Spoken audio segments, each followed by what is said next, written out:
A good laugh.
Thank you, and coming up in this incredibly exciting show, a young woman changes a wheel.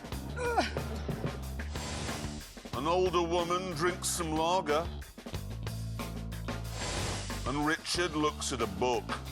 Look at that.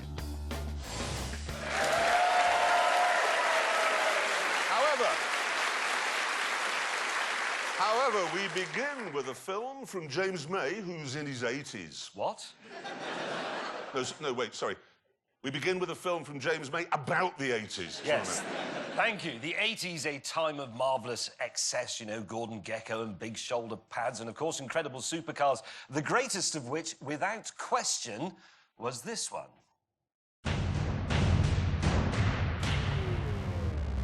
The Ferrari Testarossa was excess on wheels. Be it looks, attitude, or even size.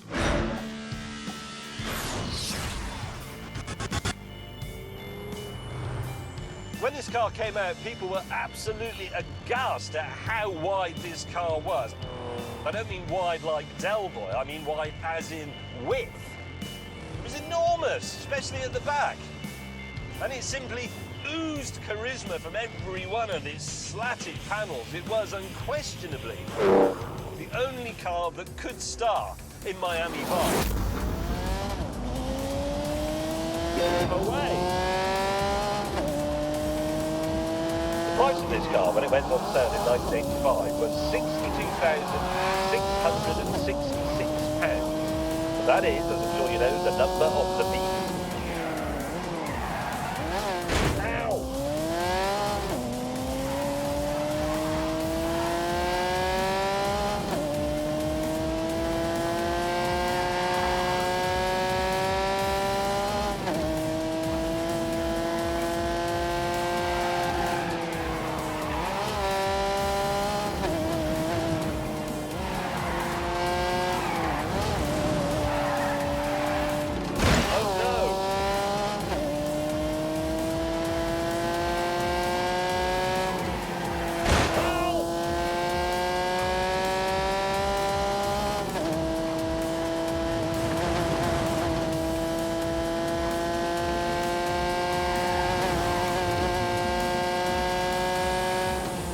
Just brilliant.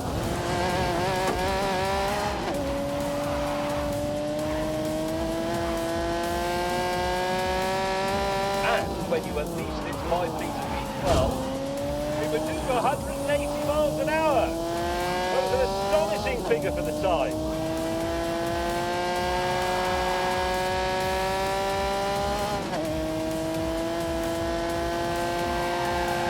Well then, let's go.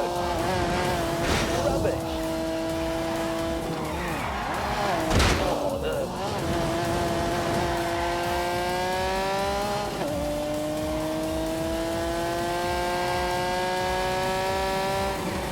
Hey.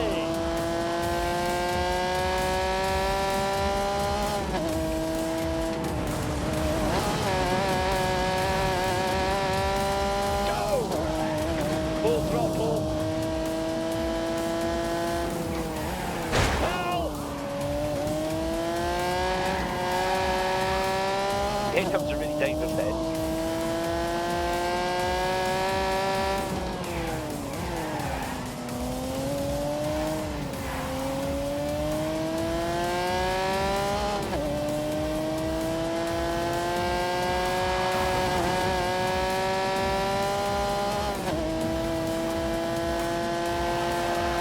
Forward.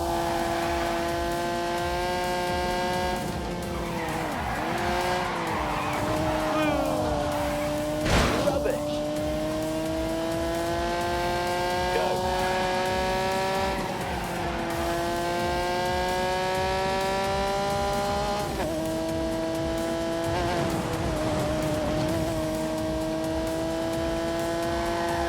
Get faster.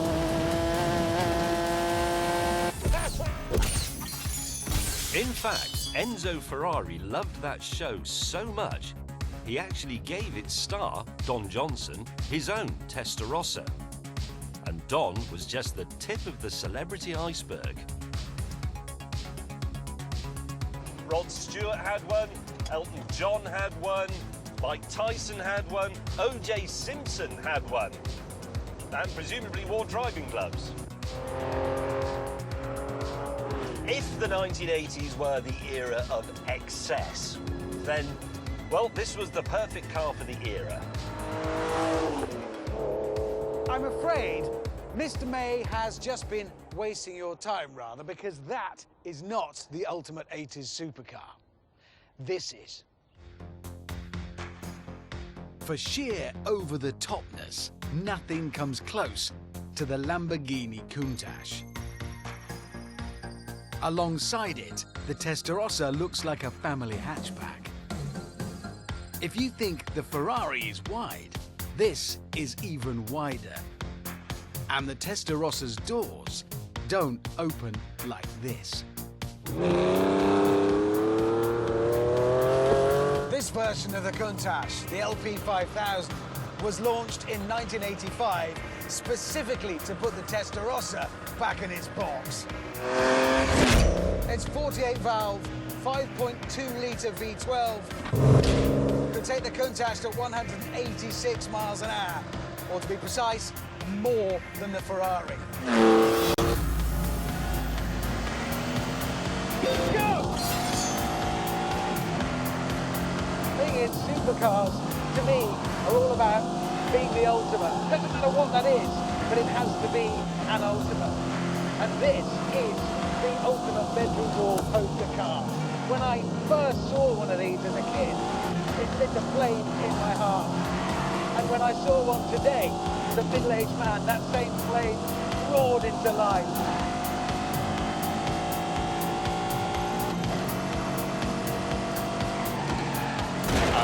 What an astonishing feeling!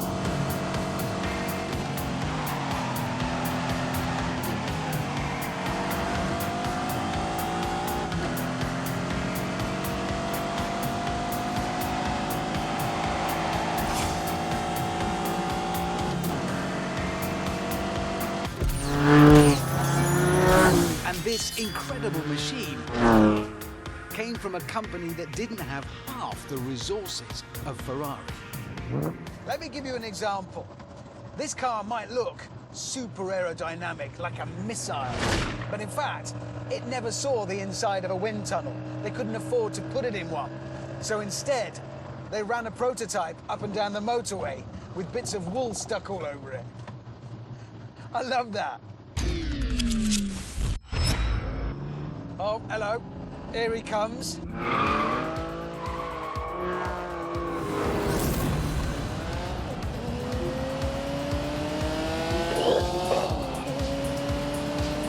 Away.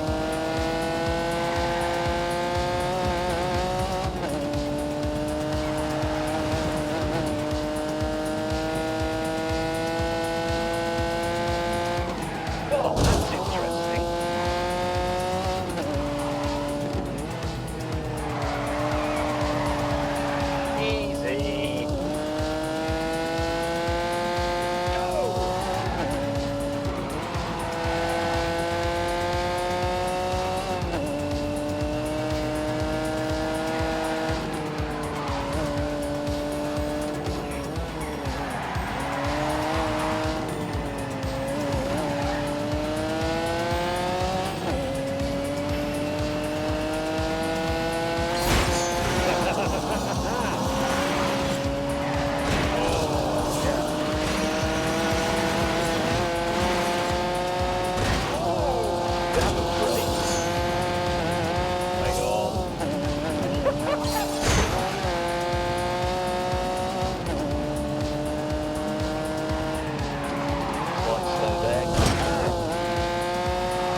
Eventually, we pulled over so we could continue arguing face to chest.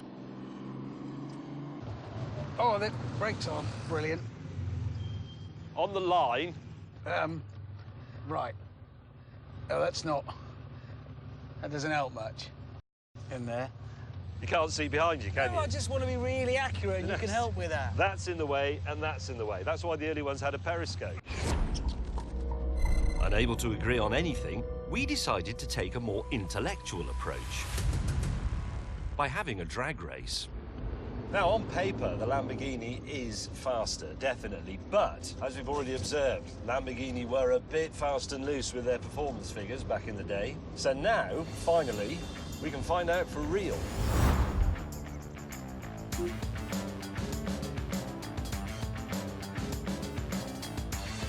Three, two, one.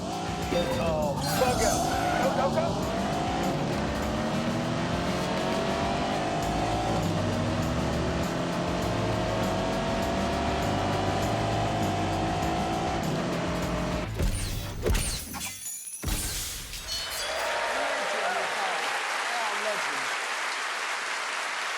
It was a privilege, wasn't it? Special. Yeah.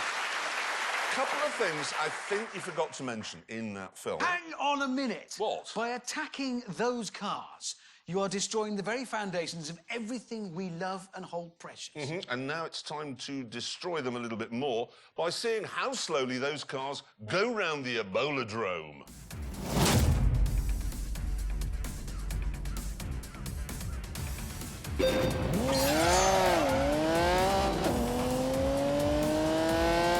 Look at that lunging and pitching there as she heads on to the Isn't.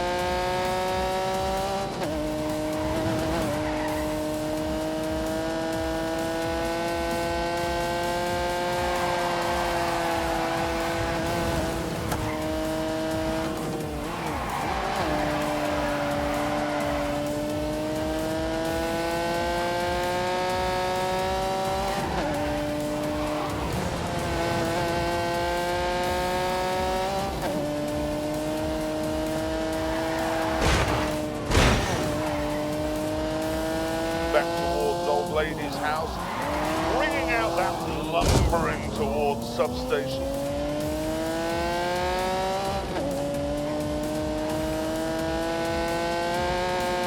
Just feels a sheep to go. And across the line. She's nuts. She's absolutely nuts. Like riding a Testarossa. I wouldn't do that for all the tea in China. Technical point that might confuse the viewers. You just said the raw from the flat 12, Yeah. which is sort of right, but I said V12, I knew you did. which is also sort of right because it's not a boxer, so it's a 180-degree flat V12. Like that. There you Literally not interested. It's a flattish V12. Anyway, Flattish. it's now time to see how the Lambo got on.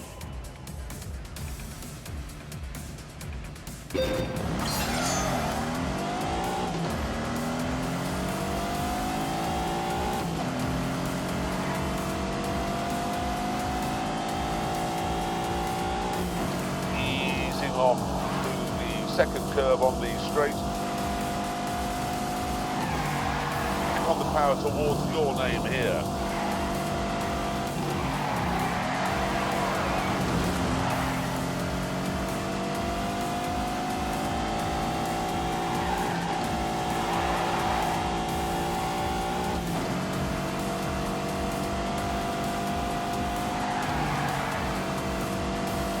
And now the Doylers wrestle back towards Old Lady's house. Now in the damp dash towards substation.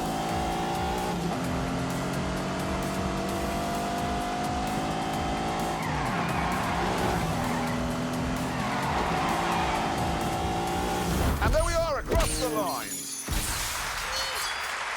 Brave. Brave. Right. There's a new breed of small hot hatchback. And to find which one is best, we took the Grand Tour to that field just over there. Yes, the start point for our test was our own track in Oxfordshire. And this is what we'd assembled. I've brought the new Volkswagen Polo GTI, which has 197 horsepower. Richard Hammond has brought the new Ford Fiesta ST, which also has 197 horsepower. James May has brought the new Toyota Yaris, which has a ridiculous name, the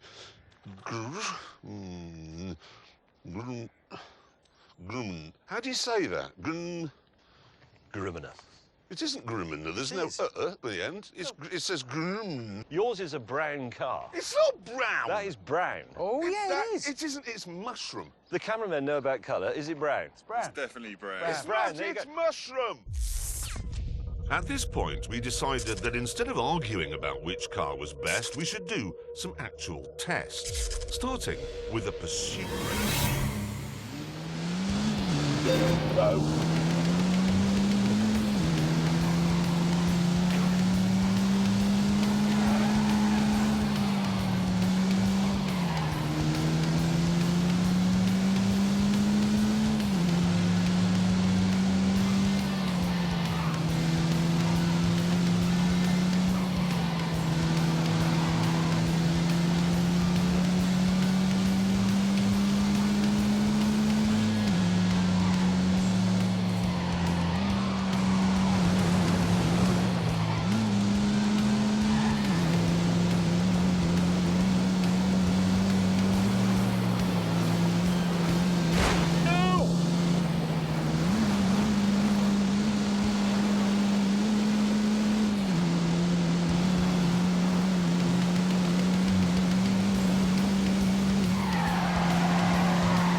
Incredible.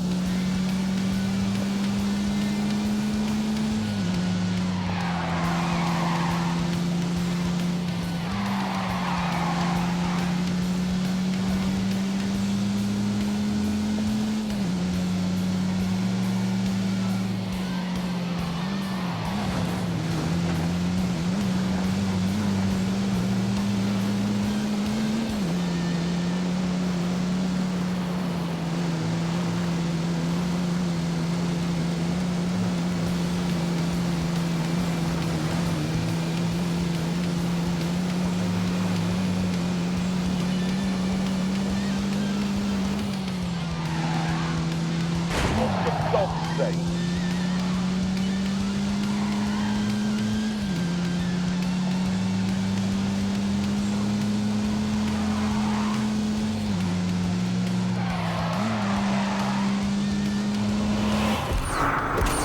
Several laps later, both of us were still the same distance apart. It's just occurred to me, we both have the same knowledge of this track. We both have 197 horsepower. This race may take a while. However, Brakes are fading. I can feel them fading a bit. They do get hot. mine, meanwhile, had got smoky hot. So, much to the annoyance of our colleague, we decided to call it a draw. Can I just say, if this was a proper race rather than a catch-up race, I'd now be in the lead because I treated my car properly and didn't overheat the brakes. Have you heard this? I did hear that. But you don't So, pause in in other a words, race. if you drive slowly, you win. Yes, because my brakes aren't overheating. I could still be You going never went round. more than 28 miles an hour. Rubbish! When did you watch a motor race on the television, on Grandstand or whatever? and they said, "Oh, Rather we're just than gonna listen have to any balls 'cause the more cars of are a bit May's tight." bizarre theories on motorsport, we decided to move on to the next challenge. A drag race. Let me talk you through the engine. It's a 2-litre turbo. What more do you want? 3, 2, 1, go. Drive fast. That's it, keep going, keep going. Very, very quickly here. 2, yes! Oh, what? A victory for the fat boy! That can only mean that VW have got their figures wrong. Again. This surprising result called for a bit of a debrief. The mushroom-coloured Polo Round. The brown VW has won. Actually, I've got to be honest, I am quite surprised by its I'm slightly astonishing surprised. victory. It is really annoying and there's nothing you Because can it's do. heavy. Yes. Yeah, and it's only as powerful as this. The DSG gearbox makes a huge difference. Yeah, the double clutch. I mean, every time you two have to change gear, you lose 20 yards. Well, there's no way can you keep up with that with an Instant. old-fashioned box. No, it's one gear, then another. In this. yes. Oh, hang on. Text from Mr. Willman. You idiots. Nice. Kind. Stop banging on about double clutch gearboxes and lift off oversteer. These cars are supposed to appeal to young people and they have no idea what those things are. The winner of this test will be the car that appeals most to millennials, not old men like you. So what test do we do that young people would be interested? No, wait, I've had an idea. What exactly is a millennial?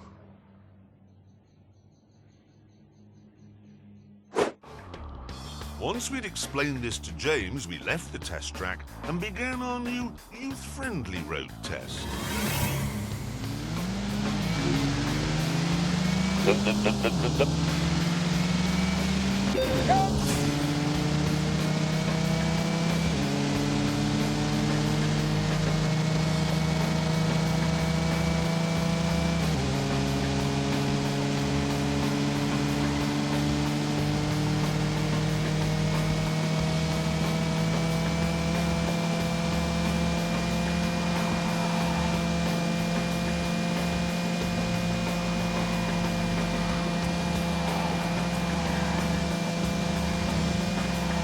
Okay, go.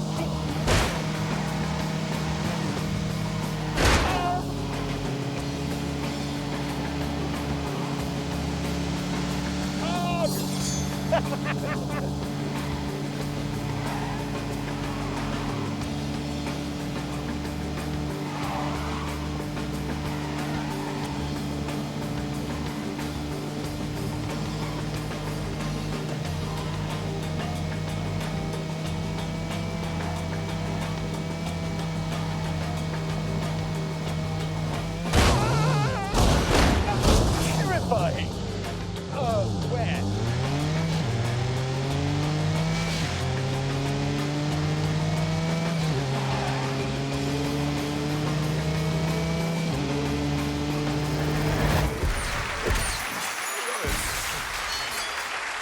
Apart from you drinking plastic, which is evil, I thought that was all going rather well, the test appealing to young people. Yeah, we'd talked about carbon dioxide and polar bears and expressed our support for the Labour Party. Yeah, I mean, apart from the bit where the juicer blew up in my face, obviously it was all going rather excellently, we It thought. was, yeah. Yeah, but unfortunately, Mr. Willman said we hadn't got the idea at all.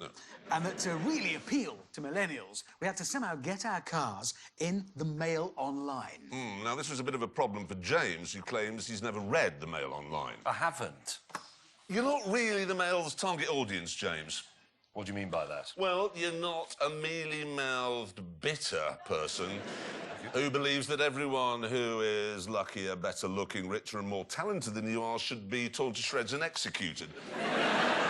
Right, well, whatever. The rules were simple. We had to drive into London and then do something with our cars that would get the paparazzi to take a picture of them. Yes, and then the winner would be the person who got the most amount of those pictures actually published.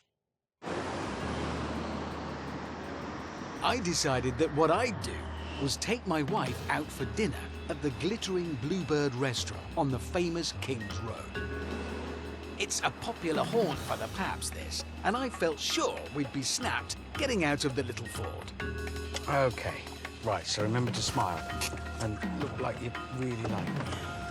Like a lot. Right. Hold my hand, there. And then we'll just stand around for a bit. Looking forward to dinner with my wife, Mindy.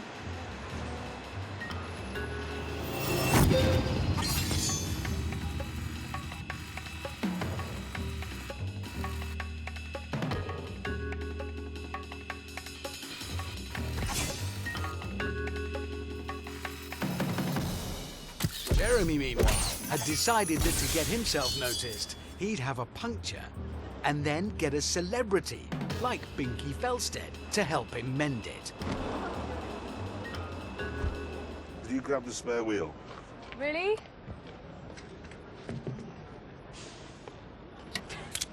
You have to twiddle it so the car goes up, like really high in the sky.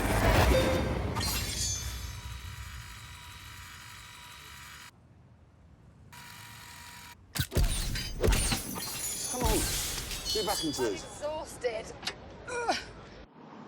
James, meanwhile, was driving a car that's never been papped, through a part of London that's never been papped, with his dinner date, historian Mary Beard, who hasn't been papped either. And I'm absolutely delighted. I mean, this has made my month, this. Oh, well, thank you. That's very generous. Meanwhile, back in Chelsea, There's no paps. There's nobody here. No. There's no photographers. It's ridiculous. I've always been photographed here. Look, here I am. And here I am. And here... Oh, she's just a friend from work. with dinner over, the two most unpappable people in history were waiting to be papped.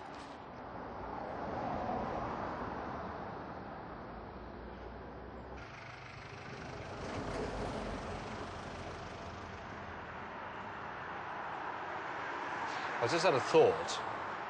I don't want you to take this the wrong way, but actually the idea of this was to get the car in the paper.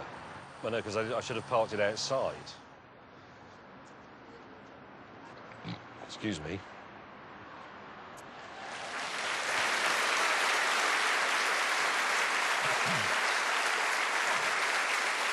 James, did you burp in front of Mary Beard? I did, I'm sorry, it just fell out. I apologise. And also, I know a lot of people will be thinking, oh, we engineered that. We really genuinely didn't. All you have to do to get papped when you're in our line of work is go into London, do something mildly out of the ordinary, and then they swarm... Well, Or get not round absolutely you. clattered and fall out of a club with no trousers on. Yeah, that's a good way of doing it. Or Anyway... catch pneumonia. Anyway, while... Yes. I've had that a few times. Anyway, listen, while we were waiting to see which one of our antics got into the Mail Online, Mr. Willman came up with another youth-friendly idea. Yep, he said each of us had to take a picture of our car and then see which of us got the most likes of their snap on Instagram. I had done just that. For my Instagram picture, I am not messing about. I've recruited a top photographer, and I'm very excited because he's brilliant. Look at that. His name is David Yarrow. He's one of the world's greatest wildlife photographers, and his plan was to recreate this shot using my car instead of the tiger. So I'm coming in. I think the most important thing is to have energy. It's got to be full, it's got to be dynamic. And that means I think we need water flying up between me and the car. I want to be as close, safety-wise, as you'll allow me to be. Yeah, got your number. Okay.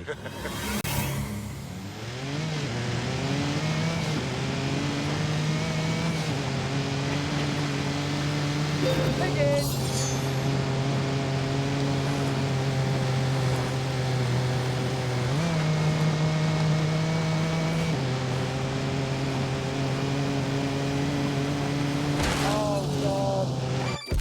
Eventually, my shot was in the can.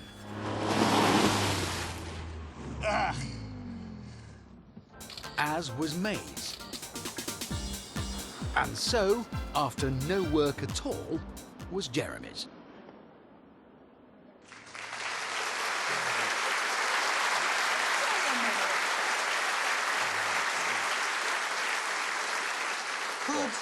Could you have made any less effort with that challenge? No, you're right. I should have put a puppy in it, because Instagram loves a dog.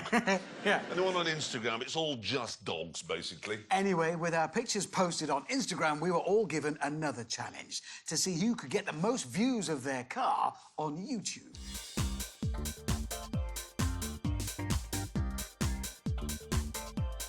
Now, if you go on YouTube, which I do quite a lot, you will notice that something that's very popular with so-called millennials is the unboxing video.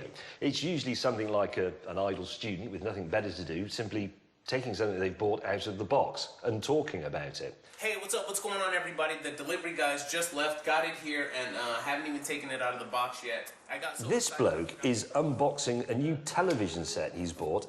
Oh my God, you guys ready? Look how many hits it's got. The stand is not mounted on it. You'll have to put that on later.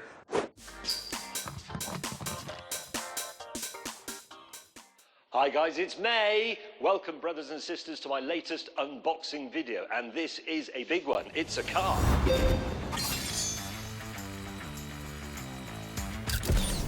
Meanwhile, Jeremy had decided to create a fast show style character called David Souffle.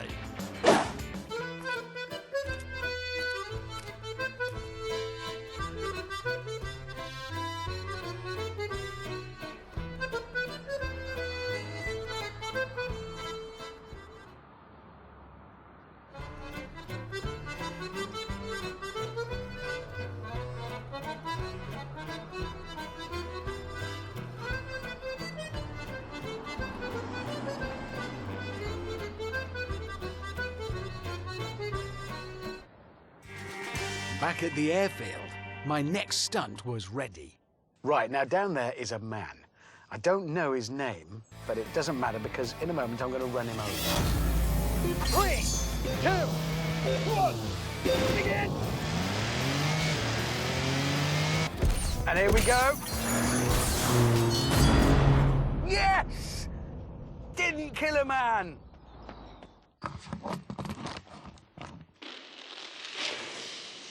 Oh, I like that a lot.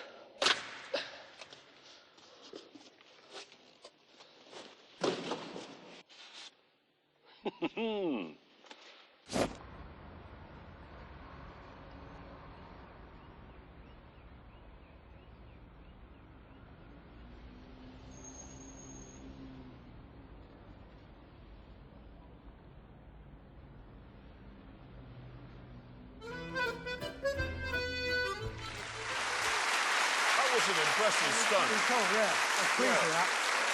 How's his therapy working out? Getting over it. OK, what we've got here is the scoreboard that'll help us determine which is the best of the small hot hatches. We've already filled in the scores for Price, the pursuit race and the drag race. Now we've got the paparazzi thing. Hammond, how did you get on? Well, you two put the pap in a bag, didn't you? Well, we did, but actually, we should sell those bags to celebrities. You should, because they're rather clever. You pull a drawstring, and not only can't you take any pictures, you can't get out of the car. Yes, it's also technically false imprisonment. Yes. And Well, yeah, therefore but illegal. so's trapping a wasp in a jam jar. Nobody complains about that, do they? Yes, well, anyway, it didn't work because obviously there must have been another pap that we didn't spot because this picture appeared. Ha ha! Ha ha ha! No. Wait a minute. The rules said it had to have the car in it, and I did. don't see the car in that picture. It also said Mail Online, and I'm guessing there's some evidence to suggest that is the Sun. Yeah, I think it's the Sun. I hoped you wouldn't spot that. Yeah, we did. I didn't do very well. I think that gives you a 0, Hammond. Yeah, so you get a 0. Now, James May, how did you get on taking the older woman out for a curry in Hammersmith and then parking your car in an underground car park? Not that well, actually. How not that well? Not that well. Okay. Not a single thing. My plan was rather successful. Was it? 49 pictures appeared of my car and me and Binky in the Mail Online. 49? 49 pictures. Well, And hang on a keep- minute. 49 pictures of a fat old bloke and a young girl I've never heard of changing a wheel. I know. And the extraordinary thing is, I'd like to show you the 49 pictures, but got in touch with the Mail Online yesterday, OK, to say, can we have the pictures? Do you want to know how much they were going to charge? £122,000. What? Really? I kid you not. They take a picture of me, they ruin my life, and then for me to buy the picture back is £122,000. There are 49 pictures on there of you. Don't show the cameras, otherwise there'll be a bill for 120 grand. But the good thing is... Exactly, because of that, you score 49. Yep, Yes, I'm afraid I he does. do. There's no getting around Yes, that. I do. Which moves us on to 49. Instagram. OK. James May, how did you do with your picture on the bus? I scored 0. Naught. Yeah. Nobody get naught. Well, it's quite interesting. You see, I didn't have an Instagram account, so I set one up.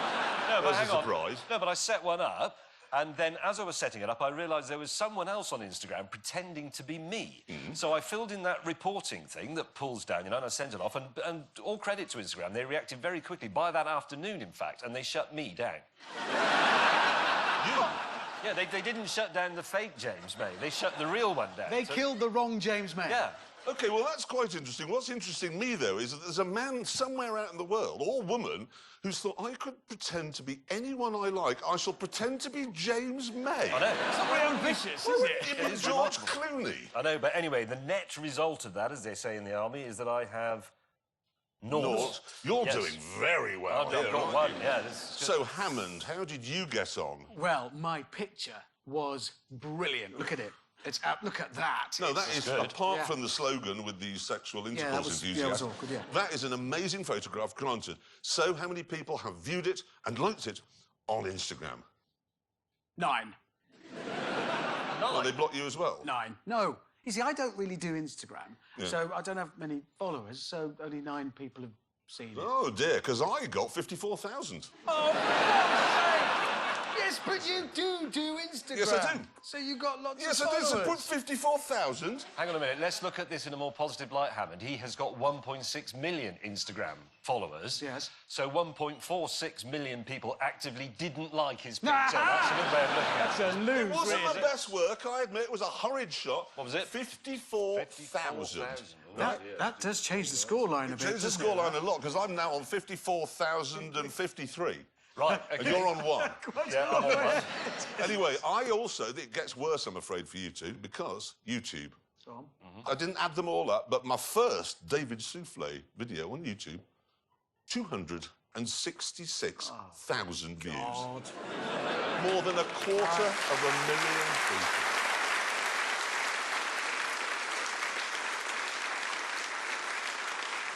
people. You are ahead now. Yes, I'm that's just comfortably in the lead, I would Yeah. say. Yes. So come on, Hammond. 16,800. What, for all that effort? I know!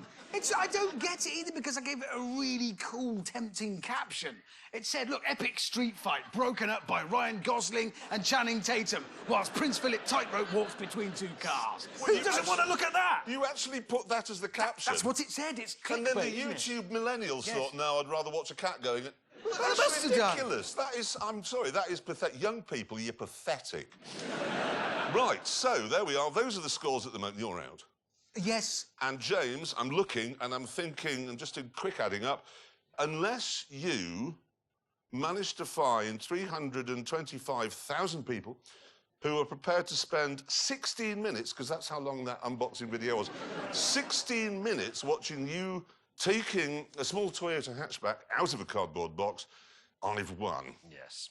So, 330,000.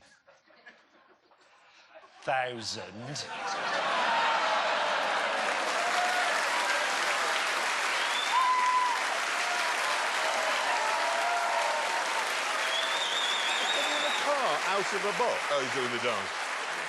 You see this dance? How does he always manage to win?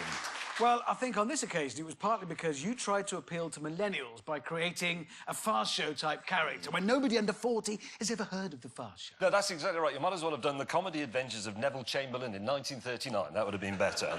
So, because there are more people who'd rather watch an old man take a small car out of a box than watch him endangering an office junior or me wearing a moustache, we have to deduce that the best of these small hot hatchbacks is comfortably the worst. Yeah, that is our conclusion. Yeah, and on that terrible disappointment, it's time to end. Thank you so much for watching. See you next time. Goodbye.